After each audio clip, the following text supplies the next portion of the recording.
أهلا وسهلا يا رمضان شهر التوبة والغفران مرحبا بك رمضان. بسم اللہ الرحمن الرحیم. السلام علیکم ورحمۃ اللہ وبرکاتہ. آج ہمارے لیے بہت خوشی کی بات ہے کہ استاد محترم پروفیسر ڈاکٹر حماد لکھوی حافظہ اللہ قباء اسلامک سینٹر کے اسٹوڈیو میں ہمارے ساتھ موجود ہیں. رمضان المبارک کی آمد ہے. ہم ڈاکٹر صاحب محترم سے یہ جانیں گے کہ ہم اپنے رمضان کو کیسے مفید بنا سکتے ہیں اور اس رمضان کو کیسے تبدیلی کا رمضان بنا سکتے ہیں. ڈاکٹر صاحب السلام علیکم ورحمۃ اللہ. جی وعلیکم السلام. ڈاکٹر صاحب کیا حال ہے؟ خیریت سے ہیں آپ؟ اللہ کا شکر الحمدللہ. آپ سنائیں آپ بخیریت ہیں؟ جی الحمدللہ. آپ کا بہت شکریہ. جی بڑی آپ کی مہربانی. تشریف آوری آپ کا قباء شکریہ، اسلامک آپ نے موقع سینٹر میں دیا، بڑی مہربانی. ہمارے لیے بڑی سعادت کی بات ہے. جی الحمدللہ. ڈاکٹر صاحب یہ بتائیے رمضان المبارک ایک مسلمان کے لیے کتنی بڑی اپرچونٹی ہے؟ بسم اللہ الرحمن الرحیم. دیکھیں، اصل میں مسلمان کو اپنی زندگی کے بارے میں یہ سمجھنا چاہیے اور یہ تصور اپنے دل و دماغ کے اندر راسخ کرنا چاہیے کہ ایک مسلمان، ویسے تو ہر انسان، لیکن مسلمان جس کا ایمان اللہ پر ہے اور اللہ کے رسول صلی اللہ علیہ وسلم پر اور آخرت پر، اس کو یہ سمجھنا چاہیے کہ وہ یہاں امتحان کے لیے آیا ہے. صحیح. اور امتحان کا جو معاملہ ہے وہ لمحہ لمحہ آپ کو یا جنت کی طرف لے کے جا رہا ہے یا آپ کو جہنم کی طرف لے کے جا رہا ہے. صحیح. اور جب یہ نیکیوں اور اس کا برائیوں کا وہاں پہ موازنہ ہوگا یا تولے جائیں گے، فاما من ثقلت موازینہ، تو جس کے وزن بھاری ہو گئے، یہ کس چیز سے بھاری ہو گئے؟ صحیح. اس کا ایک تو وہی انٹرپریٹیشن ہے جو سب لوگ کرتے ہیں کہ نیکیوں اور برائیوں کو برابر تولا جائے گا اور اس سے سمجھا جائے گا کہ اگر نیکیاں برائیوں سے بڑھ گئیں تو وہ جنت میں چلا جائے گا اور نیکیاں اگر برائیوں سے کم ہو گئیں تو وہ جہنم میں جائے گا. صحیح بات. یہ انٹرپریشن بھی ٹھیک ہو سکتی ہے، لیکن ایک دوسری بات یہ ہے کہ قرآن نے ایک سٹینڈرڈ بنایا ہے. وہ ایک سٹینڈرڈ یہ ہے کہ لا یکلف اللہ نفسا الا وسعها. ہر صحیح. شخص کی استطاعت کے مطابق امتحان ہے. صحیح. اور وہ جو استطاعت ہے وہ کتنی ہے وہ ہمیں نہیں پتہ، اللہ کو معلوم ہے. ہر شخص کی استطاعت دوسرے سے مختلف ہو سکتی ہے. صحیح. تو دیکھا اور جانچا یہ جا رہا ہے کہ کیا ہر شخص اپنی استطاعت سے زیادہ نیکیاں کر رہا ہے کہ نہیں. وہ اگر اپ ٹو دی مارک کر رہا ہے تو یہ کامیاب ہے. صحیح. اگر یہ اس سے کم ہو جائے گا، یہ اس کا مقابلہ اس استطاعت کے ساتھ ہے. لہٰذا کسی دوسرے کو نہیں دیکھنا چاہیے کہ وہ کتنا کر رہا ہے اور میں کتنا کر رہا ہوں. ہو سکتا ہے وہ اپنی استطاعت سے زیادہ کر رہا ہو اور صحیح. آپ اپنی استطاعت سے کم کر رہے ہیں. صحیح. لہٰذا آپ اتنا ہی کر کے آپ ناکام ہو سکتے ہیں، وہ شخص اتنا ہی کر کے کامیاب ہو سکتے ہیں. کیا بات. اب اس صورتحال میں جب آپ رمضان کو دیکھتے ہیں تو رمضان ایک ریلیف پیکیج ہے اس امتحان میں. صحیح ہے. کہ امتحان چونکہ نیکیاں ہر وقت کرنی ہیں، ہر وقت گناہ سے بچنا ہے، اپنا اکاؤنٹ بیلنس ٹھیک رکھنا ہے، یہ امتحان ہے. تو اس اکاؤنٹ بیلنس میں دو بہت بڑی مشکلات ہیں. جی. ایک مشکل ہے ابلیس اور اس کا لشکر، جس نے پہلے دن ہی اللہ تعالیٰ کے سامنے یہ چیلنج کر دیا تھا ابتدائی آفرینش کہ میں تیرے بندوں کو سیدھے رستے پر جانے نہیں دوں گا. لَأَقْعُدَنَّ لَهُمْ صِرَاطَكَ الْمُسْتَقِيمَ. میں تیرے بندوں کے راستے میں بیٹھ جاؤں گا، سیدھے رستے پہ جانے نہیں دوں گا. کبھی میں دائیں سے آؤں گا، کبھی میں بائیں سے آؤں گا، کبھی میں ان کو تیرے بندے بننے نہیں دوں گا. یہ اس نے چیلنج کر دیا. صحیح. اب وہ لگا ہوا ہے ابلیس اور اس کے لشکر، یہ پورا ایک ماحول ہے جو ہمیں نیکی کے راستے پر جانے نہیں دیتا، گویا ہمارے امتحان کو مشکل بنا رہا ہے. اور ایک اور فیکٹر ہے بہت بڑا، اور وہ ہے داخلی. جی. وہ ہے انسان کا داخلی دشمن، انسان کا نفس. وَإِنَّ النَّفْسَ لَأَمَّارَةٌ بِالسُّوءِ إِلَّا مَا رَحِمَ. جی. جس پر اللہ کی رحمت ہو جائے وہ نفس تو بچ سکتا ہے، وگرنہ ہر نفس انسان کو حکم دیتا ہے برائی کا. اب یہ بھی برائی کی طرف لے کے جاتا ہے. ارد گرد کا ماحول اور وہ جو شیطانی لشکر ہیں، شیاطین جن و انس، وہ سب لے کے جا رہے ہیں. تو یہ انسان بیچارہ یہ اپنا اکاؤنٹ بیلنس کیسے پورا کرے؟ اس مشکل کو، انسان کی اس مشکل کو اللہ کریم نے سمجھا، اور ایسا کریم ممتحن کوئی نہیں ہو سکتا. اللہ اکبر. کہ جس نے امتحان دینے والے کی مشکل کو ایسا سمجھا کہ اس نے قانون عدل کے ساتھ ساتھ ایک اور قانون بنا دیا، اور اس قانون کا نام ہے قانون رحمت. سبحان اللہ. اور قانون عدل کو قانون رحمت سپرسیڈ کرتا ہے. اور یہ کب بنایا؟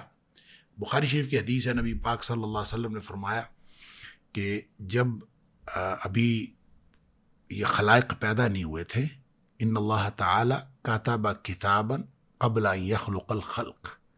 ابھی یہ امتحان دینے والے پیدا نہیں ہوئے تھے، مخلوق پیدا نہیں ہوئی تھی، اس وقت اللہ تعالیٰ نے ایک تحریر لکھوائی اور اس کے اندر لکھوایا ان رحمتی سبقت غضبی. اللہ اکبر. میری رحمت میرے غصے پر حاوی ہے. سبحان اللہ. اور وہ جو تحریر ہے وہ بورڈ اللہ کریم نے اپنے عرش پر آج بھی لگا رکھا ہے. اللہ اکبر. نبی اکرم صلی اللہ علیہ وسلم نے فرمایا فَهُوَ مَكْتُوبٌ عِنْدَ اللَّهِ فَوْقَ الْعَرْشِ. سبحان وہ اللہ. آج بھی اللہ کے عرش پر لکھا ہوا ہے. اللہ اکبر. تو اندازہ کیجئے اس نے امتحان قانون عدل کے تحت ہونا تھا کہ جس نے جتنا کیا ہے اتنا ملے، لیکن ساتھ ایک قانون رحمت بنا دیا. قانون رحمت اس کو سپرسیڈ کرتا ہے، لہٰذا وہ جو عدل کے قانون کے تحت پکڑا جا رہا ہو جی اس کو بخشنے کے لیے اللہ نے قانون رحمت بنا دیا ہے. سبحان اللہ. تو رمضان اللہ کی رحمت کا ایک بہت بڑا مظہر ہے کہ اللہ کریم نے اس پیکج کے اندر، وہ جو عدل کا پیکج ہے اس کے اندر ایک ریلیف پیکج ڈالا ہے اپنی رحمت کا، سبحان اللہ. تاکہ لوگ جو ہیں وہ عدل کے تحت، قانون عدل کے تحت رگڑے نہ جائیں بلکہ قانون رحمت کے تحت بخشے جائیں، پکڑے نہ جائیں بلکہ بخشے جائیں. یہ اللہ تعالیٰ نے، یہ اتنی بڑی اپرچونٹی ہے جی. اور یہ اگر آپ رمضان کو، اس کی بڑی تفصیلات ہیں، ہم دیکھتے سنتے رہتے ہیں.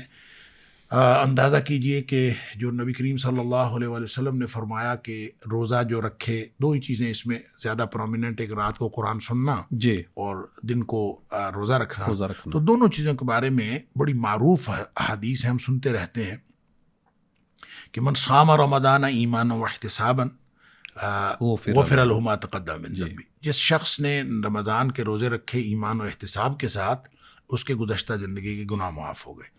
اور یہ فرض ہیں، اور جو نفل ہے رات کو تراویح پڑھنا یا قیام اللیل کرنا وہ نفل ہے، لیکن اس کے بارے میں فرمایا من قام رمضان ایمانا واحتسابا غفر له ما تقدم. جس نے راتوں کو قیام کیا بھلے وہ نفل ہے، لیکن شرط کیا ہے؟ ایمان و احتساب کی. اب اندازہ کیجئے یہی شرط اللہ کریم نے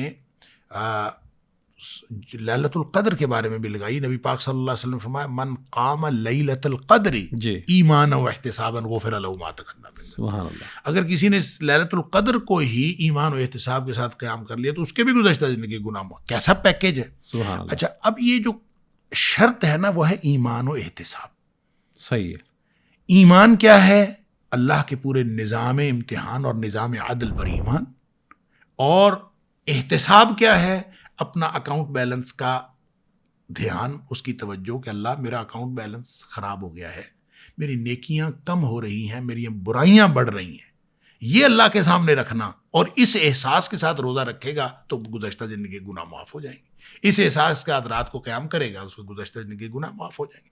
اس احساس کے ساتھ صرف لیلۃ القدر کو بھی قیام کرے گا تو اس کے گزشتہ زندگی کے گناہ معاف ہو جائیں گے. گویا یہ درمیان میں ایک ریلیف پیکج دیا ہوا ہے. اور اس کے لیے میں اپنے آپ کے اس سوال کے جواب کو کنکلوڈ کرتے ہوئے میں یہ عرض کروں جی کہ یہ اتنی بڑی اپرچونٹی ہے، اور کہ ایک دفعہ اگر ہر شخص کی زندگی میں اللہ تعالیٰ ایک دفعہ رکھ دیتا نا کہ چلے آپ کو ایک رمضان آپ کو ملے گا ہر شخص کی زندگی، تو یہ اتنی بڑی اپرچونٹی کہ بخشش کے لیے ایک رمضان کافی. اللہ، بڑا پیارا نقطہ آپ نے اٹھایا ماشاءاللہ. لیکن جی ایک رمضان آ کے ختم ہو جاتا، ہر شخص کو زندگی میں ایک رمضان ملتا بس، تو یہ بہت بڑا پیکج تھا. بڑا پیکج تھا جی. لیکن اگر یہ ہوتا تو اس کا مطلب یہ ہوتا کہ اللہ کی رحمت کی حد آ گئی ہے. اللہ کی رحمت کی حد نہیں ہے. اس نے اس کے یعنی پریویسلی بھی، اس رمضان سے پہلے بھی آپ دیکھیں نا، اس نے کئی رحمتیں، اللہ تعالیٰ کی رحمت کی حد ہی کوئی نہیں. جی. اللہ تعالیٰ نے فرمایا من جاء بالحسنۃ فلہ عشر امثالہا. جی کہ تیرا اکاؤنٹ بیلنس پورا نہیں ہوتا تو جا، ہم گنتی تیری چینج کر دیتے ہیں. گنتی ہے کہ تو نیکی کرے گا تو ہم 10 لکھ لیا کریں گے، سبحان اللہ. اور تو گناہ کرے گا تو ہم 1 ہی لکھیں گے.